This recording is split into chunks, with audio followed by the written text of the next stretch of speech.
Què estem parlant ara del quadre? Doncs aquest quadre és de 1991, Cabrera tenia 25 anys en aquell moment.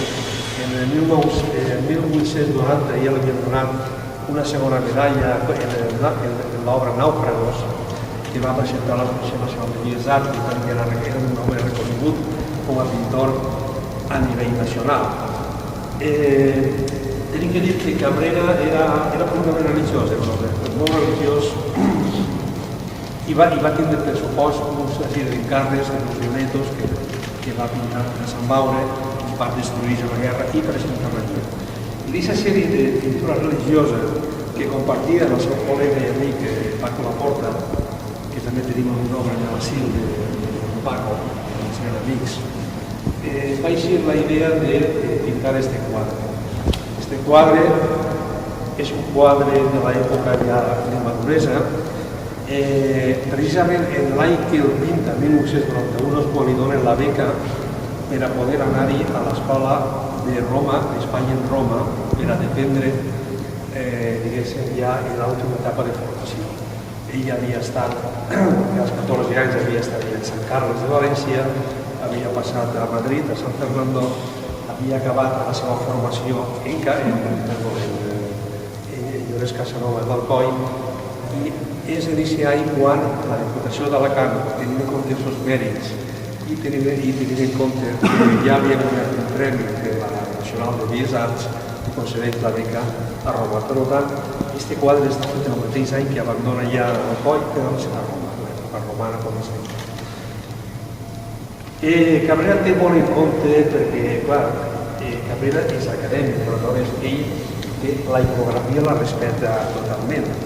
Què estem veient aquí? Aquí estem veient un quadre, si heu vist és una diagonal, el sant és Sant Francesc d'Assís, tenim la part divina a la dreta i a la part humana a l'esquerra, tenim la diagonal. Cabrera domina ja la tècnica de l'evanescència i les tècniques de l'emplastació per a fer tota aquesta espècie de pintament de cel, com la part divina dels querubins i dels àngels que s'emporten al cel després de mort. I a la part de baix tenim tota la simbologia perfectament representada del Sant d'Assís. Els cardos, perquè els cardos ell es punxava, és a dir, tenia situacions per a més celeste, com Moncho tenia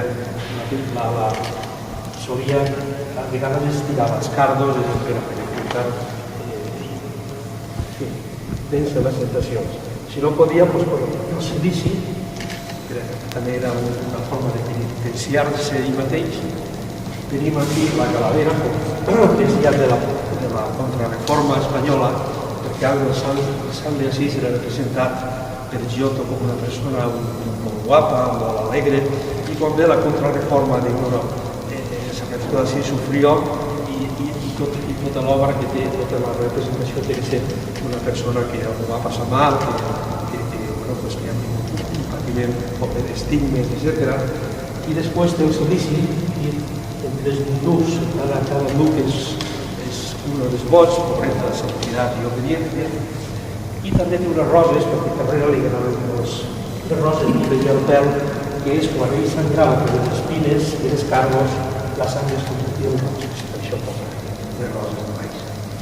I de sants, i aquí a la dreta, com és el Sant d'Assís, té tots els animals, una espècie d'amat, que vol el significat de l'amor per als animals de Sant Francesc d'Assís.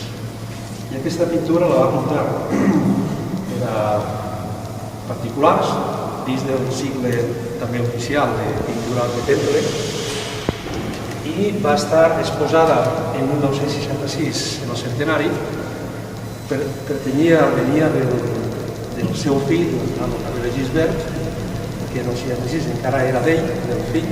I és el que va es va vendre l'exposició del 66, després va deixar l'exposició del 76 de la Camp, també, i després ja va quedar obsoleta, obsoleta no és la paraula, apagada, i no es va exposar més fins que Raúl